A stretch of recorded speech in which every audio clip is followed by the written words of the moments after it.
What's up guys, Intellitech Studios here, and today we're doing a full in-depth maintenance tutorial on the Bissell PowerForce Turbo Pet, model 3332. Now this is also equally as applicable for the previous generation 2190 and 1797 models, with the only difference being that this particular model, the newest one, does not have a user-accessible post-motor filter. So we'll start off with that. On this model, the post-motor filter is not accessible by the user. But if you have one of the older models, this cover will be a sort of white, like off-white color, and there'll be a little tab here that you can pop up, pull this out, and you can remove the filter and wash it. But on this model, it's not accessible. However, all the machines have another filter up in the top of the bin. Pull this tab, and the filter's right here. Pull it out and wash it and drop it on the floor. So pull it out and wash it. Check this every time you empty the bin, which I'll show you how to do that in a sec. But when you wash this, you want to wash this under warm water, squeeze it out, and use soap if you want to, and you might have to pull off any hair that gets stuck on it. You can press this in a few different towels and leave it sit overnight, ideally for at least 24 hours, and then once it's fully dry, put it back in. I do recommend also buying a spare of these if this is your only vacuum, so that way you have one on hand in case you need to use your machine while the filter is drying. You don't want to operate the machine with wet filters. When you want to empty the bin, which you'll likely do before changing the filter, you're going to press this release button above a trash can and this pops open. Now if you get any debris that's stuck up in here, which can happen, especially if you overfill the machine, you definitely don't want to fill it above where this cyclone starts, and you especially don't want to fill it up to the top like I know a lot of people do. If you get any dirt in this section that's stuck there, it's going to get pulled right into the filter. So you want to empty it before it gets beyond this section right here. So once it gets to be about this full, go ahead and empty it. If anything gets stuck in this top portion, you can reach in here, give this a very slight counterclockwise twist, and the entire cyclone assembly pops out. And if you need to wash this, this pulls straight off, and you can wash both pieces without any tools. Now this is notched on the inside, so when you push this back in, make sure to line that up before you click it back into place. And if you do wash any of these pieces or the bin itself, make sure to leave it dry overnight for at least 24 hours. When you're done, line this up. Again, the notches are different sizes, so you want to make sure to line this up until it sits in there flush, just like that. Give it a slight clockwise twist, and close up the base. And now this is all back together. And again, if you wash any of those pieces, I remind you, yet again, make sure they are fully dry before replacing them on the machine. Then you can push that in, just like that, and you're good to go. Now, if you want to check the machine for clogs, this machine has a very direct air path, so there's only a few areas where the machine could get clogged. I showed you the bin part already, but if you have any other clogs, there's a couple spots to check. Right where you pull off the hose to use the tools, check in there. In fact, coincidentally, there is a piece of paper stuck in my unit. Isn't that funny? So, we've got that in there. You can pull the hose off, and this little part right here twists off. Give it a very slight counterclockwise twist, and it pops off. You can look down the hose and make sure there's nothing stuck in there, and if there is, you can push it out with a broom handle. In my case, I have a piece of something stuck in there, like a piece of paper or something, but it's not actually restricting the airflow, so I'm not too worried about it. But definitely check that once in a while, especially if you notice a change in pitch or a loss in cleaning performance. There's also a small little hose right here, and I'll show you how to check clogs in that. Now, if you want to check clogs in a machine without having to just disassemble it, and this is the same with the main hose and with this lower hose, there's a small little trick you can do. Take a coin, be a dime, a penny. I recommend a penny because it's the least value in case it does get stuck in there, and just simply drop it down into the hose. Now it's going to get dusty, but drop it down into the hose, and there you go. As you can see, when I tilted the machine, the coin fell out. In fact, 2 coins fell out. So it looks like there was one already in there. So since that fell all the way through, I know there's nothing obstructing that hose. And if there is something obstructing that hose, I can show you how to access it. This might be a little difficult to see, but as we can see, there's a Phillips head screw right here. So if you're having issues with this, you can pull this screw off and you can straighten this hose out to then use a broom handle to push something through on the other side. And if you do that, you're going to want to have the base plate off, which I'll show you how to do that in just one sec. But I'll demonstrate the point that I'm making with that lower hose real quick. get yourself a Phillips head screwdriver, just a pretty basic one, nothing too major.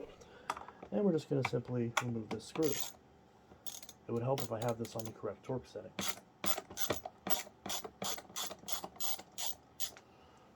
So there we go. Now we can pull out this screw. And there's that lower hose. So now again, if we need to push a broom handle or something in here to unclog any obstruction, we can do that. And there's this little piece right here, this little square piece that lines up with this square piece right here. When we want to put this back in, push it back on, and that square piece should hold it in place long enough for us to, well, in theory, long enough for us to put the screw back in. Now, of course, trying to do this with one hand isn't as ideal, but if you're not trying to film or anything, then you could theoretically get this in much more easily. So now we're just going to screw that back in.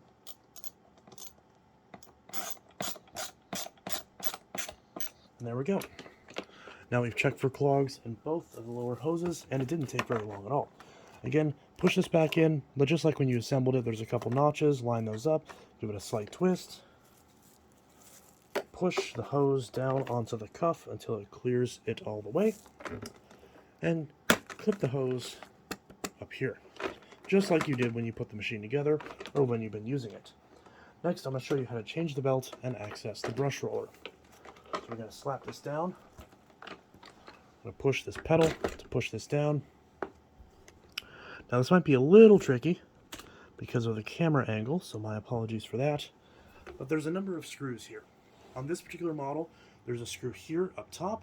There's 3 on this middle section, and then 2 on the edges.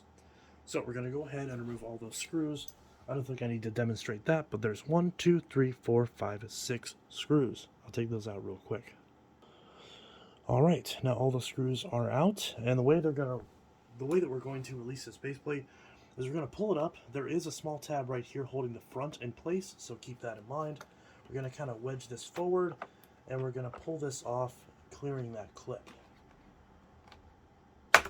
Just like that. So again, there's a little clip right there. Just pull it, and it'll pop right off. Here's your base plate. You can wash this if you so desire, if you want to clean it. Now here is this little piece, always gets some stuff in it.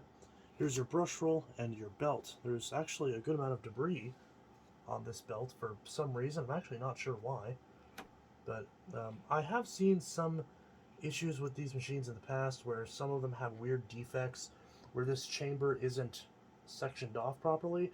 Now, in the many years I've had these Bissells, I had never had that problem except on this unit. So I guess I've got a defective one where there is a lot of dust on the inside of the belt chamber. So if yours has that, yeah, you may be in for a rough ride. Now, whenever you want to remove this brush roll, here's how you remove the brush roll. You remove the brush roll by removing the brush roll. There you go. Super difficult. So, I'm going to make sure the brush roll spins freely, just like this.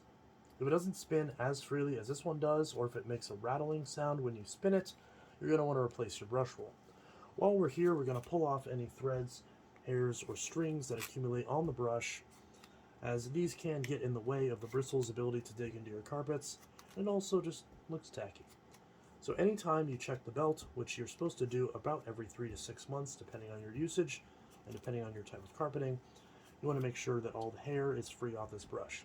The nice thing is that the hair is easy to clean off this brush. You don't need any tools. You can just pretty much just pull it right off. Unless you, of course, let it accumulate to the point where it becomes a problem, then you might need some scissors to guide you along the way. But in this case, it's wrapped around loosely enough that I can just pull the hair off directly with my phalanges, also known as fingers. And I also like to wipe the edge onto the carpet so any dust that's on there gets pulled off. Now again, there's going to be little bits of hair everywhere, which isn't going to be as convenient as it is rhyming. That wasn't proper grammar, but you get the idea. Alright, so now our brush roll is fully clean. We just did it live. Completely clean that out. Now there is a little bit of dust, dirt, and whatnot in this section.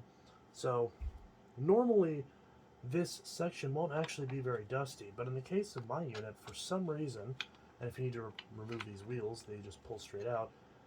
For some reason, this unit is very dirty, even though I've only had it for a very short period of time. So, again, mine appears to be defective in some sort of way.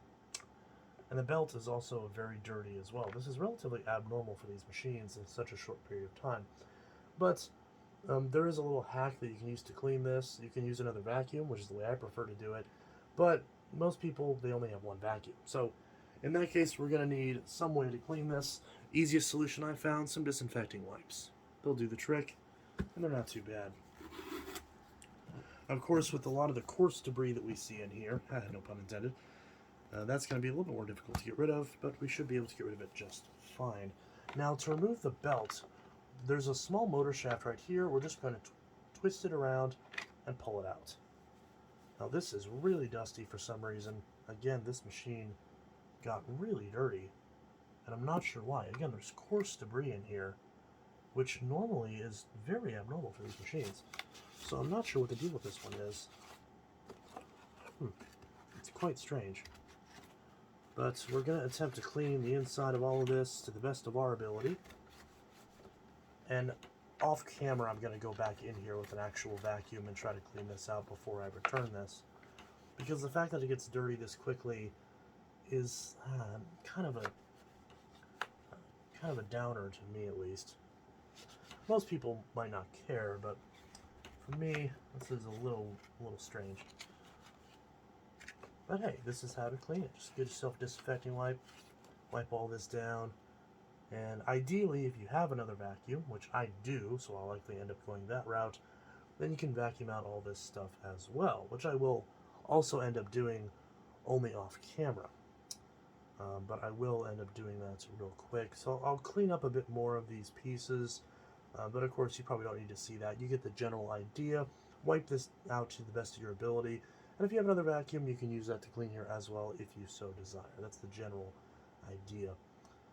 Disassembling this whole section isn't necessary, but it is an option if you want to completely deep clean this. But generally, it's not necessary. So I'm going to do a little jump cut, and we'll see this afterwards, so I can show the process of replacing the belt and the brush roll.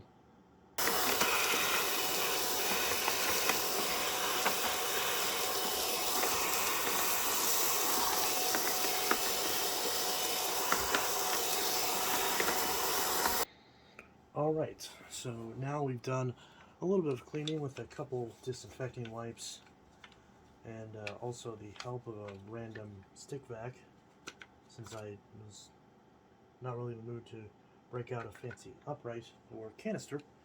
So, now, since I removed these hydrogen wheels, I'll show you how to do these. There's a little notch on each of these, and there's a slot in here. Just line it up at a perpendicular angle, and then they'll push in on both sides, and that hinges down. So if you need to remove those wheels for any reason, that's super simple. We're going to take our belt with the writing facing outwards, and I'll link all these parts in the description: the belt, the brush roll, etc., filters, etc. And we're going to put that on here. It's not perfect, but it doesn't have to be fine. It doesn't have to be fine. It doesn't have to be perfect, just has to be fine. So now that we've looped this around the motor spindle, again, there's a little gap. Just push it in, make sure it's lined up. And then we're going to grab our brush roll, loop it around. And a lot of videos will tell you to start off with the side that doesn't have the belt on it. That seems backwards to me. I recommend taking the side that does have the belt, where it's just a round peg that always fits in, and push that in first, and then twist the other side that has the notched peg and push that into place. Now we're going to spin the brush roll a few times by hand to make sure that it's on properly and make sure there's no play. And as we can see, it's pretty good now. So now I'm going to take our base plate, give it a very rudimentary wipe down. Doesn't have to be perfect. And we're going to slap it right back on. Now again, there's that little notch on the bottom that I mentioned last time, so that'll click in. There we go, click. And then the rest of this all goes into place. And while we're here, I always wipe down the squeegee, base plates, and everything else, just to make it all nice and clean. Okay. And then finally, we're going to put our 1, 2, 3, 4, 5, 6 screws back in. And once we do, we'll be good to go. All right. So that is the full maintenance guide for the Bissell PowerForce Turbo Pet. Everything you could possibly need to know about this machine. And as a final little fun fact, we'll just wipe it down with a wipe to make it all nice.